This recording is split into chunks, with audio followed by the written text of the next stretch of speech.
ఇవాళ ఈ పార్లమెంట్ ఎన్నికల తర్వాత మాకు వచ్చిన అవకాశం 8 నుంచి 9 నెలలే పరిపాలన చేయడానికి. 2023 డిసెంబర్లో మేము అధికారం చేపట్టిన కొద్ది రోజులకే పార్లమెంట్ ఎన్నికలు వచ్చి ఎన్నికల కోడ్ వచ్చి మేము పరిపాలన చేయడానికి అవకాశం రాలే.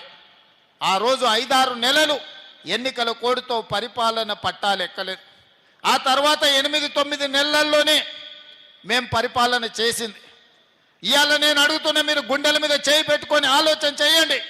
నేను చెప్పినవి నిజమైతేనే కాంగ్రెస్ పార్టీని గెలిపించండి. ఎన్నికల్లో 10 సంవత్సరాల నుంచి తెలంగాణ ఉద్యమంలో నిరుద్యోగ సమస్య, ఎంతోమంది విద్యార్థులు ఆత్మహత్యలు చేసుకొని ఉద్యోగ నోటిఫికేషన్లు రాక అశోక్ నగర్లను, దిల్సుఖ్ నగర్లను, అమీర్పేట చౌరస్తాలను ఎప్పుడో 10-12 సంవత్సరాల క్రితం తల్లిదండ్రుల నుంచి తవ్వకర్సులకు తీసుకొని జేబులో పైసలు పెట్టుకొని హైదరాబాద్కు పోయి కోచింగ్ సెంటర్లలో జాయిన్ అయితే 10 సంవత్సరాలు మీ జీవితం అంతా కోచింగ్ సెంటర్ల చుట్టూ తిరగడమే జరిగింది తప్ప ఉద్యోగ నోటిఫికేషన్లు వచ్చినాయా?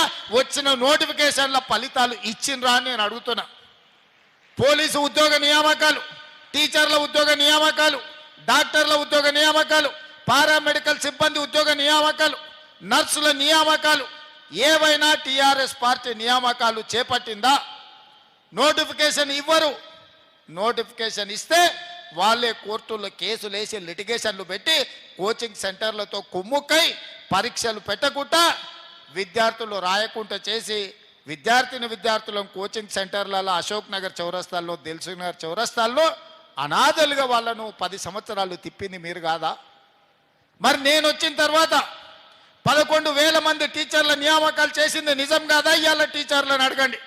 15,000 మంది పోలీసులను నియమించిన మాట నిజం కాదా?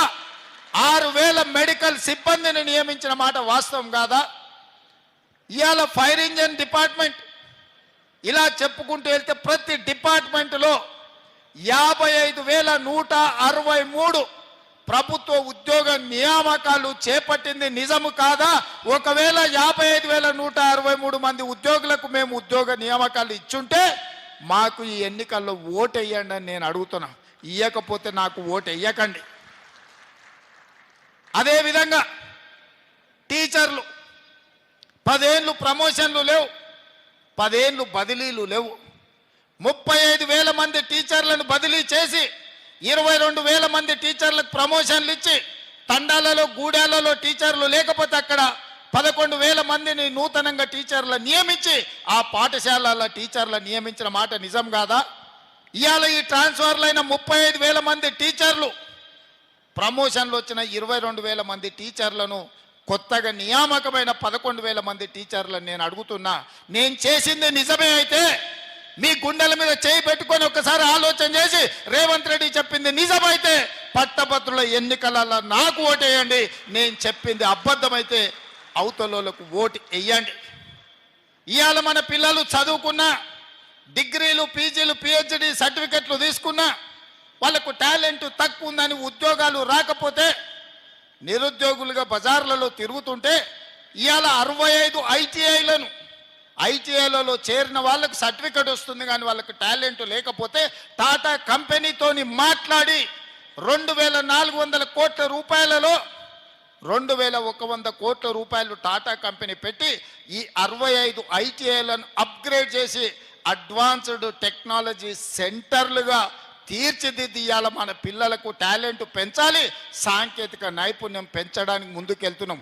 ఇది నిజమైతేనే, సాంకేతిక నైపుణ్యం పెంచుతేనే టాటా కంపెనీతో మేము ఒప్పందం చేసి శిక్షణ ఇవ్వడమే కాదు, శిక్షణ ఇచ్చిన వాళ్లకు టాటా కంపెనీ ఉద్యోగాలు ఇస్తామని ఒప్పందం చేసుకున్న మాట నిజమైతే కాంగ్రెస్ పార్టీకి ఓటు వేయండి, లేకపోతే కాంగ్రెస్ పార్టీకి ఓటు వేయకండి అని నేను ఈ సందర్భంగా చెప్పదలుచుకున్నా. అదేవిధంగా మన పిల్లలలో టాలెంట్ పెంచాలని యంగ్ ఇండియా స్కిల్స్ యూనివర్సిటీని ప్రారంభించి ఈ దేశంలోనే ఎక్కడ లేని విధంగా పబ్లిక్ ప్రైవేట్ పార్ట్నర్షిప్లో యూనివర్సిటీ చైర్పర్సన్గా Mahindra group of companies Anand మహీంద్రాను చైర్మన్గా పెట్టి పెద్ద పెద్ద కార్పొరేట్ కంపెనీల డైరెక్టర్లను బోర్డులో పెట్టి వేలాది మంది తెలంగాణ విద్యార్థులను అందులో చేర్చి వాళ్ళకి శిక్షణ ఇచ్చి వాళ్ళకి ఇవాళ ఉద్యోగాలు ఇవ్వాలి అని మనం ప్రయత్నం చేస్తున్నాం. యంగ్ ఇండియా స్కిల్స్ యూనివర్సిటీని నేను ప్రారంభించింది నిజమైతే మీరు కాంగ్రెస్ పార్టీకి ఓటేయండి అని చెప్పి నేను ఈ సందర్భంగా మిమ్మల్ని అడుగుతున్నా. ఇదే కాదు, 140 కోట్ల జనాభా ఉన్న ఈ దేశం ఒలింపిక్స్లో ఒక గోల్డ్ మెడల్ తేలే. నేను సౌత్ కొరియా పోయినప్పుడు ఒక యూనివర్సిటీకి వెళ్ళిన, నేను 30 ఎకరాలలోనే ఉంది ఆ యూనివర్సిటీ. మీ నిజామాబాద్ యూనివర్సిటీ పోలిస్తే 100 ఎకరాలలో ఉండి ఉంటుంది. కానీ 140 కోట్ల జనాభా ఉన్న మనం ఒక్క గోల్డ్ మెడల్ కూడా ఒలింపిక్స్లో తేలే. అందుకే ఆ యూనివర్సిటీకి వెళ్తే 16 మెడల్స్ వచ్చినాయి. ఆ దేశం 36 మెడల్స్ కొడితే ఒక యూనివర్సిటీకి 16 మెడల్స్ వచ్చినాయి. ఒక అమ్మాయి ఆర్చరీలో 3 గోల్డ్ మెడల్స్ తీసుకొచ్చింది సౌత్ కొరియన్ యూనివర్సిటీలో. అక్కడ చూసిన తర్వాత ఈ దేశం జనాభా ఉన్నది కానీ ప్రపంచంతో పోటీ పడలేకపోతుందని తెలంగాణలో యంగ్ ఇండియా స్పోర్ట్స్ యూనివర్సిటీని ప్రారంభించాలి.